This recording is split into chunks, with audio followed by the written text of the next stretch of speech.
Welcome, my fellow Titan fodder out there, to Attack on Titan Shingeki no Kyojin, Chapter 112 review, titled Ignorance. It's what gets us all in the end, where Jean is roughing up Nikolai a little bit, considering he just kind of bashed a few little kids over the head here and there.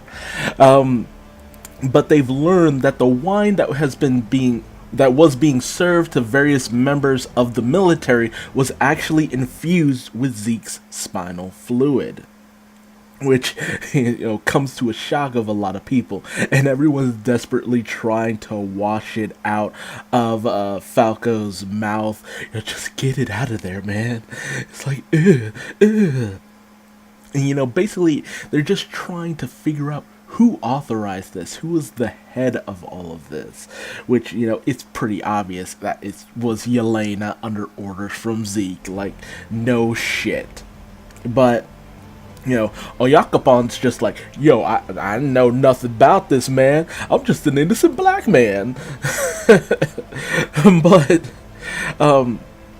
everything that they knew about how Zeke's spinal fluid infused gas that, decimated, the one village, everything that Zeke told them, contradicts what they're hearing now, because everyone else would have, froze up had they drunk the wine.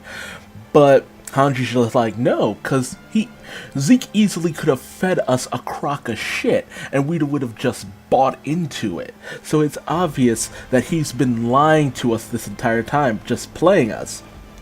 Nikolai even goes as far as to state, they used to have Marleyan soldiers infiltrate cities, and then Zeke would scream, and then they'd be unleashed and just start decimating these towns. And it was a war tactic that they had had for years. Although Nikolai's just like, yeah, I didn't really fully understand what was going on here. And he apologized. It's just like, I'm telling you all this because I didn't want to do this. Even John's just like, were you trying to protect us by not having us drink this wine and all this? So it's obvious that Niccolo is conflicted, and he didn't quite, he is very lost in very few words. But Hanji sends out Oyakapon to go contact Mikasa and Armin, get them in on all the information they have going here. They're planning on just leaving as quickly as possible, only for Oyakapon to be met with someone, a mysterious figure. Meanwhile, Gabby talks to Mikasa and Armin, wondering why they protected her. She killed one of their friends. She killed a prison guard. But it's that continued theme of just not wanting to continue the cycle of violence and hate. That classic line from what was that series? It was Princess Mononoke, I think it was, where it was just like, see with eyes unclouded by hate. And that gets you through life a little bit easier. And Armin's just like, all the death, all the killing, it's just like, that's all you ever talk about, which is really sad when you think about it. A little girl, that's the last thing a little child should be concerning themselves with. Even a kid who plays like shoot 'em up Call of Duty or some crap like that, a kid who's right in the head, that's right in the mind, would not be going around just like, death, killing, violence, blah, blah, blah, and actually doing this stuff. It's just the way that she was raised and trained. But this is derailed, and Armin even segues into this by saying it's just like, all this talk of death and killing, you remind me of someone. And then in comes Eren Yeager with his hand cut open, showing that he's ready to Titanize at any moment. And we end up seeing that, the Jaeger faction has come in and is holding Oyakapon to gunpoint, as well as the Browse family. And they are led, in fact, by Flock, who's come in and it's just like, where's Zeke? Tell us what you know. What did you do with him? And Hanji's just not backing down. It's just like, we don't want to fight you. We don't want to go along with this. But Flock's just like, hey, this... we know the decision that Pixis has made. He's going to try to transfer over Eren's Titan powers, so we are moving now. We are doing what we need to do. And Flock, it's just, he is not backing down in any way, shape, or form. Even when Hanji tries to convince him of the fact that Zeke's spinal fluid is in the top brass of various forms of the military and all this and that, he's not buying into it. We even find out that one of the people that Niccolo was working with, had actually been an informant towards the Jaeger faction, even more deeper than he was, and had actually been, keeping an eye out for Niccolo because they knew that he was, sweet on Hanji, more or less. I get the feeling.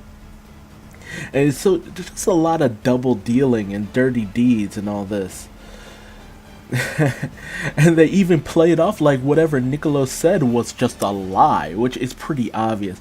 Because, Flock's not even batting an eye to any of this. And we even come to find out that he might have very well knew about this whole thing.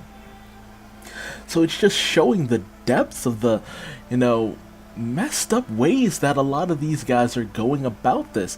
And it really brings into question how much of this is their own thought patterns and thought processes, and how much of this might be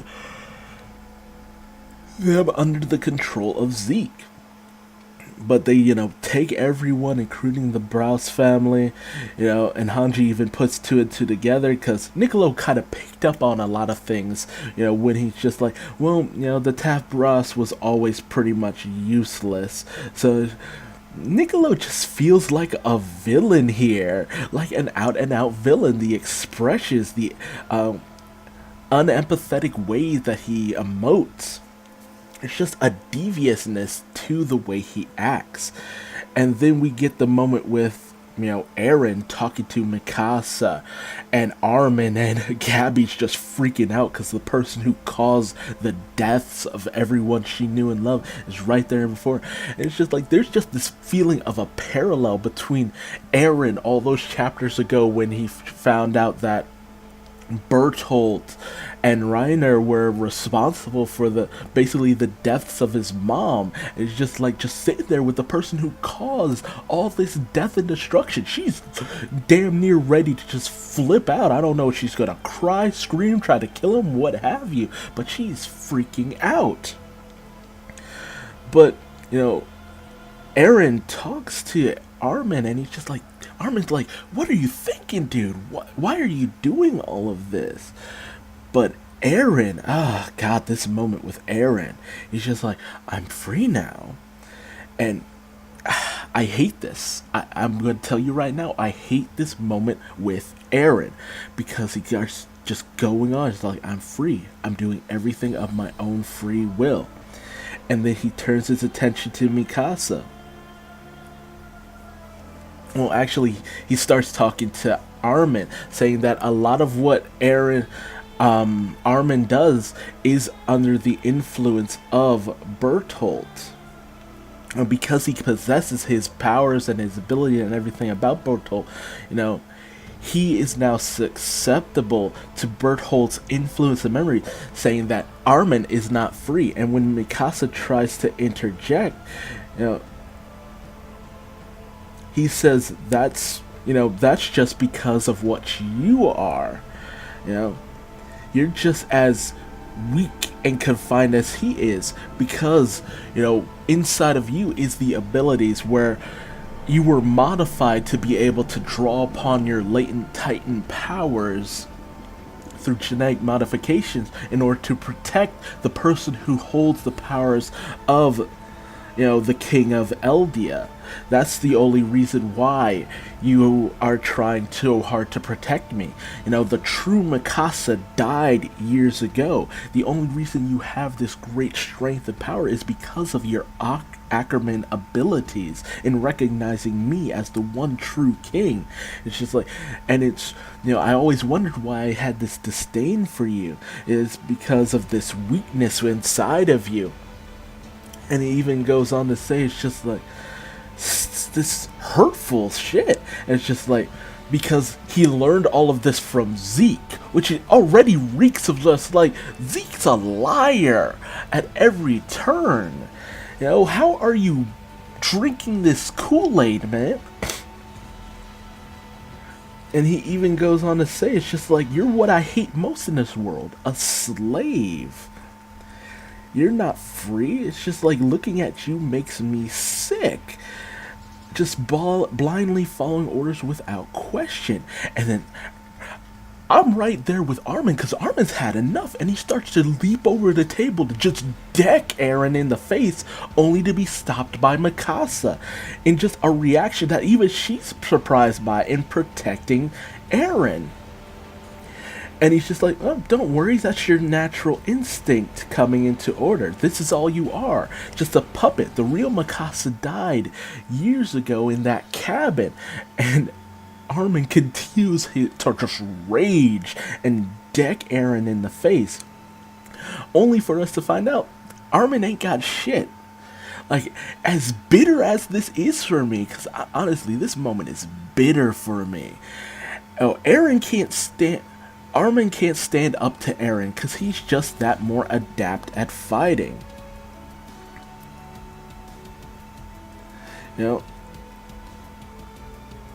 We need you to tell, and he's just, Eren's just like, we need you to tell us where Zeke is, so we're coming along, as well as the girl who killed Sasha, oh, we are bringing you with us. And then Armin just claps back. It's just like, dude, the fuck is all of this?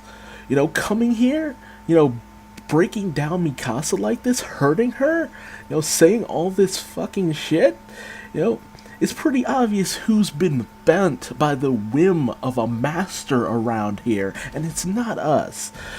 And Eren just has this look, and it's just like, who is this person? This is not Eren. I'm sorry. Like, you can call me a fanboy all you want, for saying this, but whatever this person is before us, that's not Eren. To say these things, to have just transformed this much, it's not Eren. And then we go over to the forest where Zeke is being held, where Levi is hearing everything about how Zachary's died, how the Jaeger faction has pretty much taken over the inside of the walls, and how Eren is pretty much leading all of this, and Levi has to just take into consideration everything that's happened.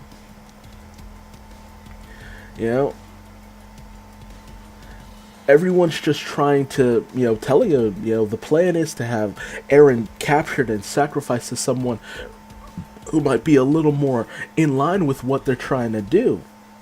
But Levi, he's just not having it. After everyone they've sacrificed, keeping Eren alive, seeing as the last hope of their people, all the people he's lost, all the deaths, he can't see it as anything but some kind of bad joke. And ultimately, he's just like, no, none of that.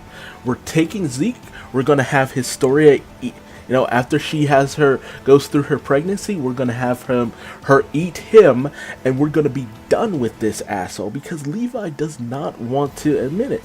Because it's just like, if we take out Zeke, that's the end of everything. Once we take him out, whatever's going on stops. So he goes over to Zeke just to talk to him, just like, what he tries to find out what he can, but it's obvious that Zeke isn't budging. So he's just, you know what?